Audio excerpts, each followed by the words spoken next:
తంబ్రాల మంత్రంలో చెప్తారు, స్త్రీకి భౌతికమైనటువంటి అందం కూడా పురుషుణ్ణి కట్టిపారేసి సంసారంలో ఉంచుతుంది. అందుకని ఆ సౌందర్యము కోరుకోవాలి పురుషుడు, స్త్రీ దోషమేం లేదు అందులో. తలంబ్రాల మంత్రాల్లో అదే ఉంది. అందుకని పంచగవ్యములంటే పాలు, వెన్న, నెయ్యి మొదలైనవి గోవులు పట్టుకొచ్చి ఇచ్చేట, అవి అమ్మవారి మంగళ స్నానంలో వాడారు. ఆ తర్వాత వసంతుడు మధువుని ఇచ్చే, వసంతుడు వచ్చి వసంత ఋతువు తేనె ఇచ్చిందిట. అంటే ఆడపిల్లకి మంగళ స్నానం చేయించినా, మగపిల్లవాడికి మంగళ స్నానం చేయించినా మీరు బుట్టలో కూర్చోపెట్టి తీసుకెళ్లడానికి, లక్ష్మిగా సిద్ధం చేయడానికి లక్ష్మిగానే స్నానం చేయించాలి. అది మంగళ స్నానం అంటే. ఆ స్నానం చేయించే ముందు తేనె ఇచ్చి, అమ్మా లక్ష్మి తేనె తాగో అని ఇవ్వాలి. ఇవి ఎవరు చేస్తారు? తల్లి, పినతల్లులు, పెదతల్లులు, నిత్యము నిరంతరము ఈశ్వరారాధన చేసేటటువంటి మంచి పసుపు కుంకాలున్నటువంటి స్త్రీలు, దీర్ఘకాలము నుంచి మంగళప్రదమై ఉన్న స్త్రీలు, ఈశ్వరారాధన చేయగలిగినటువంటి నిపుణులైన ఆచార్యుల యొక్క భార్యలు, ఇటువంటి వారిని తీసుకొచ్చి ఆ మంగళ స్నానం చేయిస్తారు వాళ్ళు. అది మంగళం, వాళ్ళ చేతులతో పడాలి లక్ష్మిగా. అందుకని ఇప్పుడు ఇక్కడి నుంచే లక్ష్మీ తత్వము సంసారంలో ఎత్తుకుంటుందండి. ఇలా మీరు లక్ష్మిగా నారాయణుడికి ఇస్తే ఆయన ఇల్లు లక్ష్మీప్రదమై ఉంటుంది. కొడుకులతో, కోడళ్లతో, 3 తరాలతో.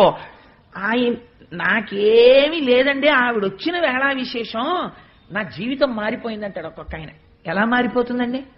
ఆవిడ అటువంటి తల్లి, లక్ష్మీ అంశ ఆవిడ ఎందుంది. ఆవిడ వచ్చింది, ఈయన జీవితం మారింది. నీ ఇంటికి లక్ష్మి వస్తోంది, ఎలా పడితే అలా ఇవ్వకూడదు. మంగళ స్నానం దగ్గరే ప్రారంభం.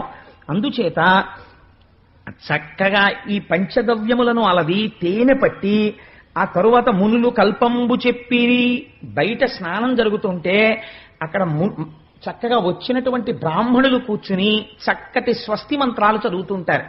ఆ స్వస్తి మంత్రాలు చదువుతుండగా ఇక్కడ మంగళ స్నానం జరగాలి. ఇప్పుడు మంగళధ్వనులు జరగాలి. ఈ మంగళధ్వని, లక్ష్మీదేవికి మంగళధ్వని జరగాలంటే స్నానం చేసేటప్పుడు మామూలు వాళ్ళు చదవరు కదా మంత్రాలు, అందుకని మహర్షులు చదువుతున్నారట. ఇప్పుడు మంగళధ్వని చేయడానికి ఎవరు చేయాలి అంటే, ఎవరు చేశారో తెలుసా అండి? మంగళధ్వని లక్ష్మీదేవి మంగళ స్నానానికి మేఘాలు చేసేట. మేఘాలే వేణువులు ఊదేట. ఎందుకని గాలి వెడుతుంటే అది వేణువుగా మారింది. ఒకటి తప్పెట వాయించిందిట, ఒకటి మృదంగం వాయించిందిట, ఒకటి వీణ వాయించిందిట, ఒకటి శంఖం వాయించిందిట, ఒకటి బాకా వాయించిందిట. శబ్దము ఆకాశగుణకము. అందుకని శబ్దము ఆకాశగుణకము కనుక మేఘాలన్నీ కలిసి మహానుభావులు నిజంగా మరి అంటే పూర్వ కవులు కొంత ఇలాంటి పుస్తకాలు చదివిన వాళ్ళు ఉండేవారు. అందుకే వాళ్ళ నోట్లోంచి వచ్చే మాటలు అందంగా ఉండేవి. పిల్లగాలి మేళగాళ్ళు పెళ్లి పాట పాడేరంట అని నేను ఒక గొప్ప బ్యానర్, అది ఎన్నో సినిమాలు తీసింది బ్యానరు. అటువంటి బ్యానర్ వాళ్ళు మాత్రమే అటువంటి పాటలు రాయగలరు.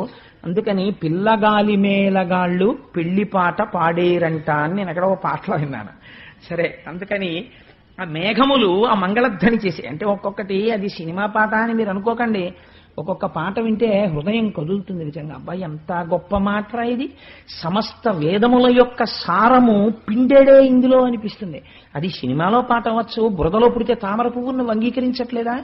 గొప్ప తత్వం ఉంటే ఉన్నది వదిలేవు, లేనిది కోరేవు, ఒక పొరపాటుకు యుగములు పొగిలేవు, తెగిన పతంగానివే మనసా ఊహల ఉయ్యాలవి అన్న మాటలో ఎంత మనస్తత్వం ఉందండి నిజంగా. ఒక్కొక్క మాట వింటుంటే అగాధమగు జలనిధిలోన ఆణిముత్యమున్నటులే శోకానా మరుగున దాగి సుఖమున్నదిలే. ఎంత గొప్ప మాట అండి అది. అవి సినిమా పాటలు కావచ్చు, నేనంటాను అందులో గొప్ప తత్వం ఉందంటాను. అలా ఒక్కొక్కటి రాయడానికి దానికి చాలా వేదాంత సారము తెలుసున్నవాడైతేనే అది రాయగలడు. లేకపోతే అలా అటువంటి ప్రౌఢిమతో కూడినటువంటి పదాలు, అంత గంభీరమైనటువంటి భావముతో ఉన్నవి పడమంటే పడేవి కావు. దిక్కుమాల పాటలు అర్థం లేనటువంటి అంశాలు సరే వాటి జోలు మనకెందుకు, లక్ష్మీ కళ్యాణం చెప్పుకుంటూ. అందుకని పాడి రాడిరి గంధర్వ పతులు సతులు, పరమ సంతోషంతో గంధర్వ పతులు సతులు అందరూ నాట్యం చేస్తున్నట్టు లక్ష్మీదేవికి మంగళ స్నానాలు జరుగుతున్నాయి అని. పండిత సూక్తులతోడుత తుండంబుల సాచి తీర్థతోయములెల్లన్ కుండముల ముంచి దిగ్వే దండంబుల జలక మార్చ తరుణీమణికిన్. ఇదే కనకధారా స్తోత్రంలో శంకర భగవత్పాదులు దిగ్గస్తిభిక్కన కకుంభ ముఖావ సృష్ట స్వర్వాహిని విమలచారు జలప్లుతాంగీం ప్రాతర్నమామి జగతాం జననీమశేష లోకాధినాథ గృహిణీం అమృతాభిపుత్రీం అని స్తోత్రం చేశారు మహానుభావుడు. ఇంకా 8 సంవత్సరాలు రానివాడు ఎటువంటి ప్రౌఢిమతో కూడిన కవిత్వం చెప్పాడో చూడండి. పొంగిపోయింది అందుకే లక్ష్మీదేవి. అందుకని దిగ్గస్థిభిక్కన కకుంభ ముఖావ సృష్ట స్వర్వాహిని విమలచారు జలప్లుతాంగీం. దిక్కులన్నిటా మోసేటటువంటి ఏనుగులు తమ తుండములతో తీర్థములలో ఉండేటటువంటి జలాల్ని ఆ మంగళస్నానపు పాత్రలలో కలిపి గంగాది జలముల యొక్క నీరు కలపాలి. ఆ తుండములతో ఉన్న బిందెలతో కనకమయమైనటువంటి పాత్రలతో పైకెత్తి అభిషిక్తముగా ఆ నీటిని పోసేట వేదమంత్రాలు స్వస్తివాచకం పలుకుతుండగా మంగళధ్వనులు మోగుతుండగా అమ్మవారు స్నానం చేసిన తరువాత ఇప్పుడు కట్టంగ పచ్చని పట్టుపుట్టముదో ఈ ముదుతకు తెచ్చి సముద్రుడిచ్చే. ఎంత ప్రేమో చూడండి. తన పెళ్ళానికి చీర తెచ్చుకోవడం కావ్యంలో చెప్పవలసిన పెద్ద విశేషం ఏం కాదు. సాధారణంగా తండ్రి ఎప్పుడూ ఒక పని చేయడు. ఏ పని చేయడంటే అమ్మాయి ఏ బట్టలు కట్టుకోవాలో, అమ్మాయి ఏ పరికిణీ కట్టుకోవాలో తండ్రి గారు ఎప్పుడు చెప్పడం. అది సాధారణంగా తల్లి చెప్తుంది, నువ్వు ఇవాళ ఈ బట్టలు కట్టుకోవే అంటుంది.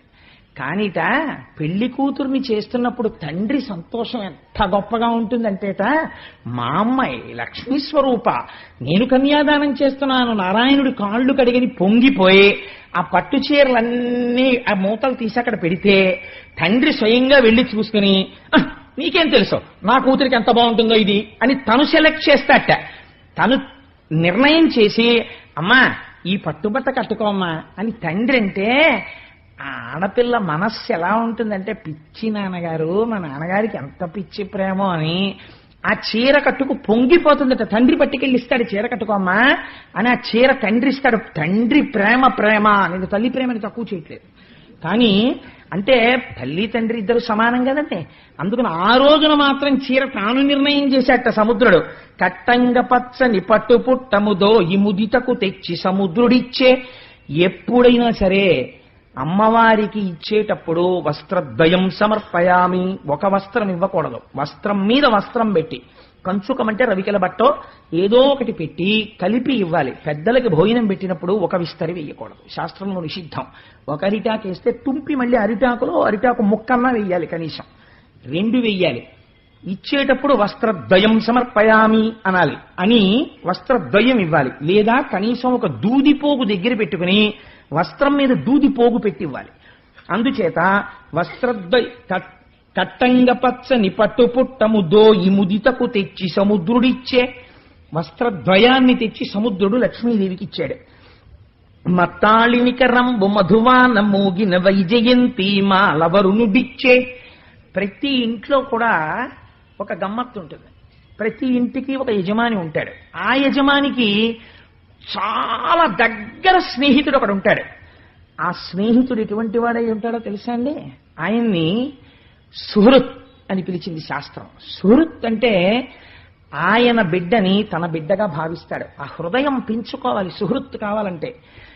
తన కూతురు ఎంత మంచి సంబంధం రావాలని కోరుతున్నాడో తన సుహృత్ కూతురు కూడా అంత మంచి సంబంధం రావాలని కోరాలి. తన కూతురు ఎలా ఐదోతనంతో ఉండాలని కోరుతున్నాడో తన సుహృత్తు యొక్క కూతురు కూడా అలా ఉండాలని కోరాలి. అలాంటి వాడు ఒకడు ఉంటాడు. వాడు ఈయన ఇంట్లో పెళ్లి జరుగుతుంటే తన కూతురు పెళ్లి జరుగుతున్నట్టే సంతోషపడిపోతాడు. అందుకని ఈయన ముందు ఇవ్వగానే వెనక ఎవరిచ్చారో తెలుసండి? సుహృత్ ఇచ్చాడు. ఎవరా సుహృత్? సముద్రం తండ్రి అయితే సముద్రుడిలో ఉన్న వరుణుడే సుహృత్. అందుకని ఎప్పుడూ దగ్గరుంటాడు. అందుకని ఆ సుహృత్ ఏమిచ్చాడు అంటే వైజయంతి మాల ఇచ్చాట అమ్మవారు వేసుకోవడానికి. కాంచన కేయూర కంకణ కింకిణి కటకాదులను విశ్వకర్మ ఇచ్చే. విశ్వకర్మ ఏదైనా తయారు కేయూర కంకణ కింకిణి కటకాదులను, అమ్మవారు వేసుకోవడానికి కావలసినటువంటి గాజులు, అమ్మవారు వేసుకునే హారాలు, అమ్మవారు పెట్టుకునే నగలు, ఇవన్నీ ఒక పెద్ద దంతపు పెట్టిలో పెట్టి తెచ్చి విశ్వకర్మ ఇచ్చేట. భారతి ఒక మంచి తారాహారమునిచ్చే. సరస్వతీదేవి ఒక మంచి తారాహారాన్ని ఇచ్చిందిట. పాణి పద్మమునిచ్చే పద్మభవుడు. ఇదో చాలా గమ్మత్తైన విషయం అండి నిజంగా. ఇలాంటివి చూస్తే ఓహో ఇలా కూడా ఇవ్వచ్చన్నమాట కానుక అనిపిస్తుంది. పిల్ల బుట్టలో కూర్చొని పద్మంలో కూర్చున్న లక్ష్మిని తీసుకెళ్లినట్టు తీసుకెళ్లే ముందు అసలు మేనమావలు నాకు అనిపిస్తుంది తామర పువ్వులు తెచ్చి ఆ అమ్మాయి చేతికి ఇవ్వాలి.